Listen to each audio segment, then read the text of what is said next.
This is the war in Russia through the eyes of Otto Carius, one of Germany's most distinguished tank commanders. This chapter is called Refusal to Obey Orders. Let's begin. Our vacation train had to be divided into ready reaction forces along the Rositten-Düneberg stretch of the route because the area was already threatened by partisans. We arrived in Düneberg without incident, however, where we were immediately transported to our units. It was incredible. Everything looked like peacetime. The tanks were scattered about in a state of recovery, so to speak. The men who belonged to them had also pitched tents. They were sunning themselves and writing letters. Naturally, everyone knew that this nice state of affairs couldn't last very long. Because the trains were still located with the combat elements, we had quite extraordinary rations compared to what we normally received. Whatever had been too monotonous during operations was overcompensated here to the point of luxury. Not one person ate the soup because it was too fatty. Who even wanted the official meal when anyone could scavenge for himself to his heart's content? It should be mentioned that the unit raised a large herd of livestock in the form of cows, pigs, geese, ducks, and chickens. A special section was set up for maintaining the livestock. Soldiers in Russian captivity later received sentences of 25 years for such crimes. In any case, we lived luxuriously during that period, so much so that the people back home could have envied us for a change. We ate all the delicacies on hand. No one knows as well as a soldier how fleeting earthly goods are. Ivan frequently led us about by the nose. He pursued the objective of tying up our forces. He never conducted a massed attack to the north from his flanks. We were occasionally alerted by a regiment, but it never amounted to anything. On July 11th, near Karasino, we had our first real contact with the enemy. The Russians weren't quite in agreement with the way our positions ran there and the fact that we were slowly starting to rebuild them. We therefore had to help our friends in the infantry in occupying the dominating high ground. That was not a big problem for us because the Russians themselves were not strong and hardly had any tank forces available. They were concentrating exclusively on the advance to the west. During the operation, we had the opportunity to knock out a single T-34, which had shown up along a woodline. Compared to what we were used to, it was a harmless incident. It was harmless, that is, except for our valiant Oberfeldwebel Sveti, a rascally fellow from the Styria area of Austria. After everything had already been taken care of and we were resupplying behind high ground far away from the line of sight of the Russians, a ricochet hit him like a bolt from the blue. He was standing up on his tank and was helping to load ammunition when it hit him, of all places, on that part of the body so often covered in literature. In the Middle Ages, in Germany at least, you could still say in polite society that it hit him Arschlings or ass first. Besides everything else, we also laughed, which made him intensely furious. Zwedi, who had never had anything happen to him in combat, had to leave the company due to this unfortunate incident. The flesh wound would not heal without a stay in a hospital. I later saw him again at the 502nd Replacement Battalion in Paderborn, where he was his old self. 2 days later, the Russians came to life again at Karasino. We were employed in Grenadier Regiment 380's sector when I met Lieutenant der Reserve Bernd Schetzel. He had received the Knight's Cross as a platoon leader during the winter and was serving as a liaison officer to us. As a real Swabian, he also had a real Swabian name that meant something akin to Little Treasure in English. After I was severely wounded, I met him again on the ship that was supposed to take us home. Schätzle was only wounded in the arm that time and could still walk. I therefore didn't lay about so helpless and abandoned. He made sure that I could rest on the deck and took care of me during the entire long journey. During the orders conference in front of the command post of the 380th Light Infantry Regiment, we received an unexpected visit. A film reporter made an unannounced visit, and his film was actually used in a newsreel. To make his clip even more realistic, he asked permission to ride with me during the next operation. I was not inclined to do it because it was already cramped in our vehicles, but since the operation probably wouldn't be all that bad, I let myself be talked into it. For the first and last time, the gentleman from the newsreels got in the loader's position so that he could film out of the turret hatch. Our operation revolved around straightening out the front somewhat. Feldwebel Kircher advanced to the east, a little bit too far, with the result that he almost became stuck in a swamp with his 3 tanks. I took up a position on the high ground and had great observation of the Russian positions. The enemy demonstrated little understanding for the intentions of the film man and was presumptuous enough to fire a few rounds at us.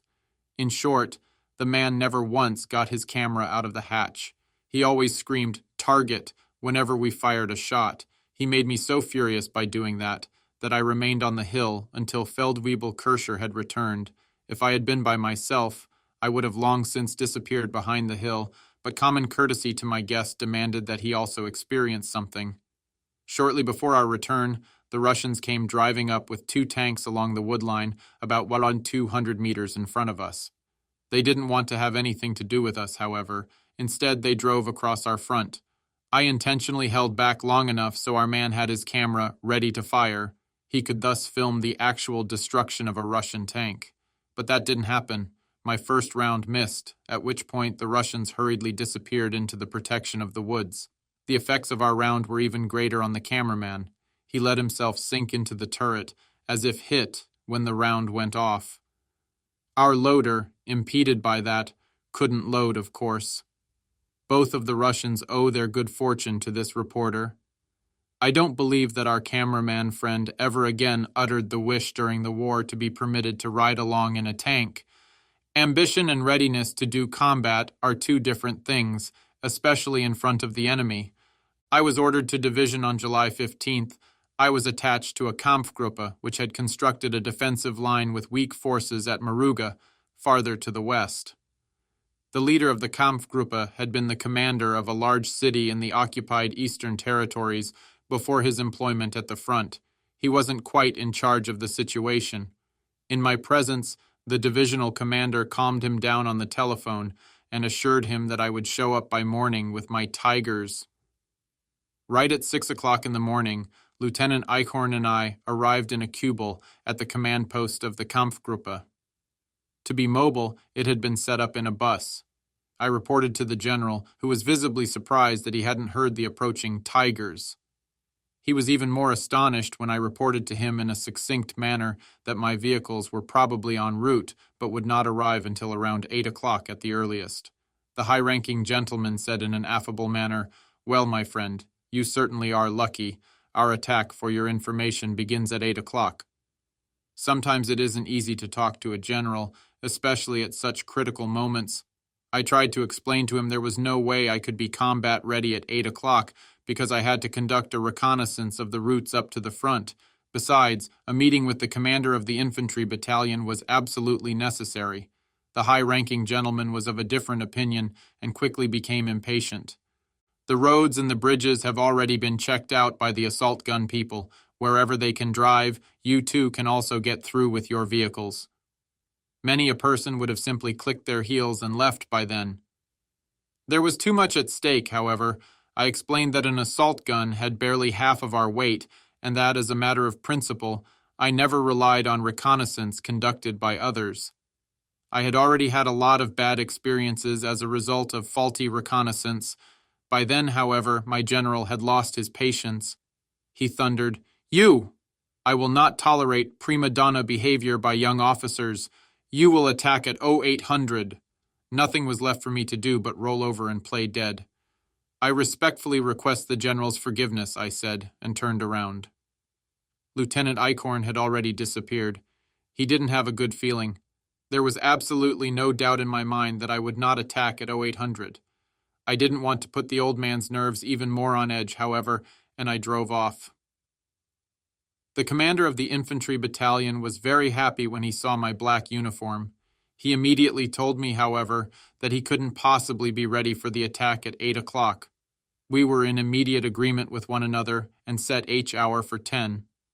Kircher's repaired tank had been promised by that time by the maintenance squad. As always, I could depend, down to the minute, on the tank being ready. Besides, the infantry didn't have its wire in place yet, and the commander had no communications with his companies.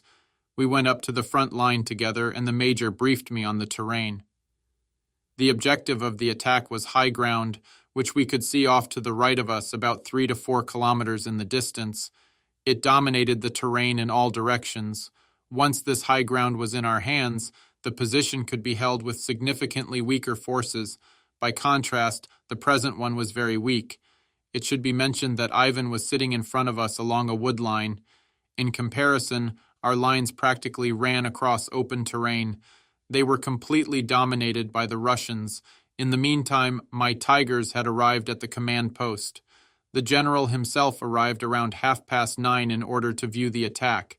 We could see that he had come to terms with the new H-hour. The day was to be more exciting for him than for us. We certainly had more experience than he did, and it wasn't so easy to get us stirred up. We were just about to move out slowly to reach the most forward lines on time when a wild firefight started up front. It was reported that the Russians had broken through. The general was completely beside himself, but I was able to calm him down quickly. Only infantry had attacked after all, and this type of thing was really no problem for us. We moved out. As I was making my way over the first rise in the ground, Kursk checked in with me on the radio. I saw him moving behind me. Such was the reliability of Delzite and his men. We reached the old lines without difficulty. A few Russians were still slinking about in the terrain because they had not been able to get out in time. Our men were able to reoccupy their old positions. I initiated the attack right at 10 o'clock. The general directed his praise to me via the battalion signal section, which maintained contact with the Kampfgruppe. He was obviously delighted, even though there was no reason for it up to then. The terrain was crisscrossed by many small rises in the ground, and the depressions were somewhat marshy. We could only work our way forward along the edges of the rises. It was fortunate that our objective, clearly elevated, continuously rose in front of us. Otherwise, we would have certainly lost our orientation as a result of the constant changes of direction. When we finally had the objective directly in front of our eyes, Feldwebel Kursk noticed that the Russians were putting 2 anti-tank guns into position on top. We were driving broadside to the high ground and toward the right in order to go around a marshy area that separated us from the objective. From that point on, 2 of us constantly covered the movement of the other tanks. God knows, there are a lot of things a tanker can imagine that are nicer than being forced to show his broadside to the enemy, but what could we have done differently in that situation? We had to approach the high ground regardless, and Kursk soon finished off the anti-tank guns. It was thus even more incomprehensible to me that the tank behind me did not follow. A Feldwebel, who had recently arrived from the replacement battalion, was its commander. Up to then, it had always been a matter of course for every tank commander to at least move even with me.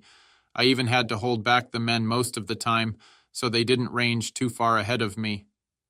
Feldwebel Kursk had taken care of the Russian anti-tank guns. He could not follow me, however, because the other vehicle impeded him. I had reached my limit, and I ordered the gunner to relieve the commander. The radio operator had to replace the gunner, and the new Feldwebel had to cool his heels in the radio operator's seat. How many of the men in the company were just waiting to be made tank commanders, and this one didn't even appear to have a whole lot of desire for the job. When we got back in the evening, I transferred him to the trains where he could make himself useful. In any case, he couldn't be used up front with us.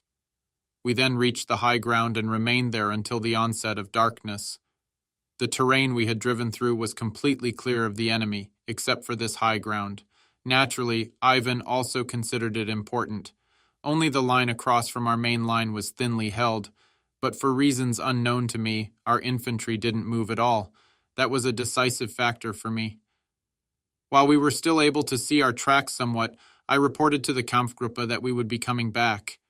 I wasn't about to remain alone in the midst of the Russians and have myself blown sky-high during the night. Nothing could be seen of the group with assault guns that was supposed to make its way to us from the enemy's rear, off to the right. During the afternoon we had heard a short firefight from that direction, but nothing else. Our mission was therefore completed, and we returned to the command post of the Kampfgruppe without incident. The question remains unanswered as to whether we should have stayed there from the very beginning. After all, the loss of the 2 anti-tank guns hadn't weakened the Russians, and we had used more fuel and ammunition than the entire thing was worth. Nonetheless, our general was mightily proud of our accomplishment. In an affable manner, he said to me, Of course, prima donna behavior is forgiven if the performance on stage is worthy of a prima donna. Basically, the high-ranking gentleman was extremely happy that it hadn't become as critical in his sector as he had feared. In his eyes, we were the main reason for that. We received another small mission farther to the west. I was once again able to get out of it before it came to its execution. Ivan had positioned artillery to cover his flank. Any movement to either the west or the east, right behind the front, caused the Russians to cry out or scream, "Tigri! Tigri!" Immediately afterward, the artillery guys fired a protective barrage along the entire front. It was thus best for us to keep quiet until something really did happen. It should be noted that the Russians weren't about to display their tanks to us at all. They constantly appeared behind some high ground with their vehicles and got the infantry in an uproar. But before we arrived, the apparition had disappeared. The most that we then heard was the sound of diesel motors moving away. Ivan just didn't want to let us get any rest. Massed attacks never took place. Our enemy also didn't have the strength for them. His main columns drove steadily to the west, and unfortunately we were much too weak to be able to cut off his advance. For that reason, it remained relatively calm on the flank where we were. As our general put it, the new line in the sector of the Kampfgruppe made an unsightly bend to the north. He therefore wanted to have that section straightened out. To do that, we were supposed to take a village. The front line was then supposed to run in a straight line through it. I drove there with my Kubel to take a look at the matter for myself. The regimental commander briefed me. When I told him the general's intent, he indicated he thought the general was crazy. The entire village was located in a valley, in no man's land. Our lines ran along the high ground along a wood line to the north of it. The Russians were also on a slope to the south of the village. It would have been sheer insanity to occupy the village. During the day, one wouldn't have made it there at all. Perhaps those of us in the tanks, but certainly no infantrymen. By comparison, our current lines could be held by our weak forces without a problem because they dominated the approaches. Even if this line didn't look very pretty on the map, it was the only possible one in this terrain. The general soon called the regimental commander and ordered the attack on the village. The colonel was beside himself. To his relief, I declared I was prepared to drive immediately to General Berlin, to whom the Kampfgruppe was attached, to prevent the ordered operation. General Berlin recognized the correctness of my ideas and smiled about the minor mutiny. He called up his Kampfgruppe commander, and our front lines remained as they were. Our infantry and our tigers were too good for such nonsense. This example shows, as do many others in my book, that it was completely possible even in the Third Reich to refuse to obey an order if done in a suitable manner, or at least not follow it to the letter. It goes without saying that the responsibility for such action has to be borne alone by the officer or the man in question. That is also certainly demanded of the modern German soldier. In any event, I would like to see how many officers, especially young officers, will refuse to carry out an order if it should ever come to that again, which no normal human can hope for. Most of the time, they will not be familiar enough with the situation to be able to decide to take this step.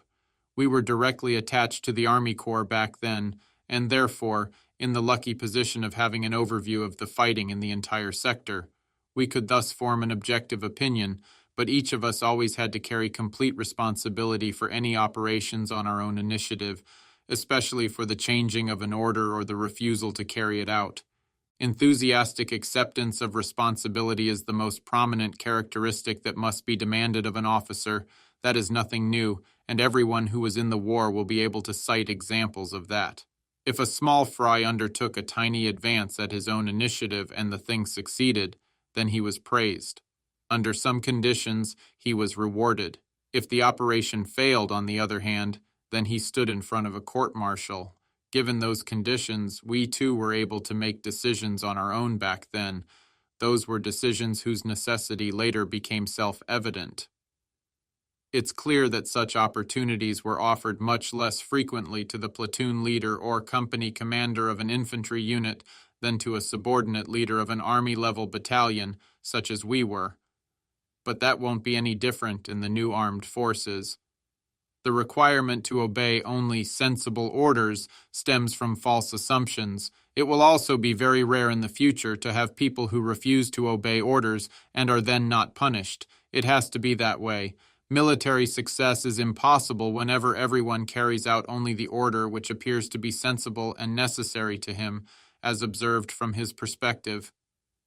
By this time, we were only providing security at the command post of the battalion with which we had conducted the attack at Maruga. When I woke up one morning, Feldwebel Kircher had disappeared. I asked around and heard to my surprise that I had summoned him while I was sleeping. I had ordered him to move to the front lines and pull security there. I couldn't remember that.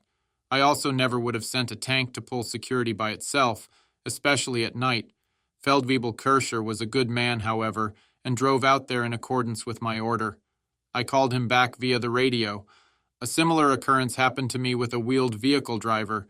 He reported to me because I had requested him from the support base to go on reconnaissance. Half asleep, I sent the good man away again and stood there without any means of transportation after I had finally woken up. To avoid further misunderstandings of this type, I dictated that I wasn't to be considered of sound mind until I had stood upright. All of us were so tired back then that we only regained our senses with difficulty after we had fallen asleep wherever we were at the time. Oberfeldwebel Delzeit found the best solution. If I slept somewhere whenever there were a few minutes of time and he wanted something from me, he grabbed me by the collar and sat me upright. Everything was okay then. It really woke me up.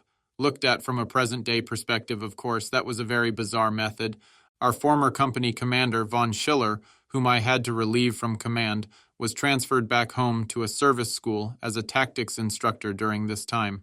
He was fortunate that Graf Strachwitz went back to Germany then for the award of the Diamonds to the Knight's Cross, and that we had been pulled out of the Narwa sector. I never found out anything about proceedings against him because no one wanted to bring up the unpleasant topic. Only Oberfeldwebel Zweti had been questioned, as far as I knew. But otherwise, the entire affair appeared to have blown over. As far as I was concerned, it was for the best that way. Von Schiller remained as a special purpose officer in the battalion until his transfer in July 1944. I had been given temporary command of the company. Actually, both of us were probably fortunate that fate had brought us together. Had I had a different company commander, I never would have had such a satisfactory assignment or any of my success. In addition, von Schiller never would have been a company commander for so long if he had received a less circumspect and understanding officer in the company. Anyone else would have probably reported him long before the matter took its own course. He even became a Hauptmann ahead of others and thus escaped with only a black eye. I believe that both of us are aware of this if we are honest with ourselves.